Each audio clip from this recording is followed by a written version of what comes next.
خاک گیرده چه گیرده بعدی می‌داریم. لباسا پشمی و زمستونی ها که هست بعدی می‌داریم. این لباسه که دیگه خیلی چرک زیاده ولی ما مثلا برق کمتر باشه، مثلا به لباسا مستری یا پرچه کاسه پیدا که خیلی لمسته می‌تونیم بعدی استفاده کنیم. تمام این درجه خود این میشوره و گرم میکنه و کش میکنه خوش میکنه. خب یکی بعدی شما لباس به دست خوب بشوشید فقط او کش و خوش کنه شما کنه.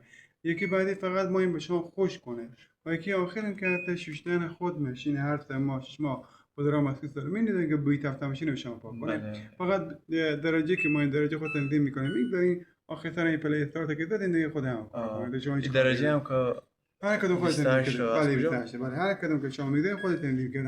خودت تنظیم کنید. بله اینو رو شما توضیح میدم خودت تنظیم کنید. حالا من چی بگیشم شما میگم.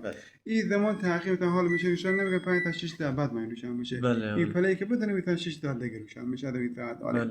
یکی بعدی پیش تو شو اگه لباس شما پرچه بود که شما هر دو خونه پدر کرده بودین این بعد فعال کنید که شما پاک‌تر باشه میشه. یکی بعدی اینتنسیو یا اون لباسا که لکه داشته باشه شما پاک‌تر ما شما بشوره میتونید فعال کنیم. این استم شور یا بخار شور که هست که شما این پاک‌تر شما بشوره میتونید فعال کنید.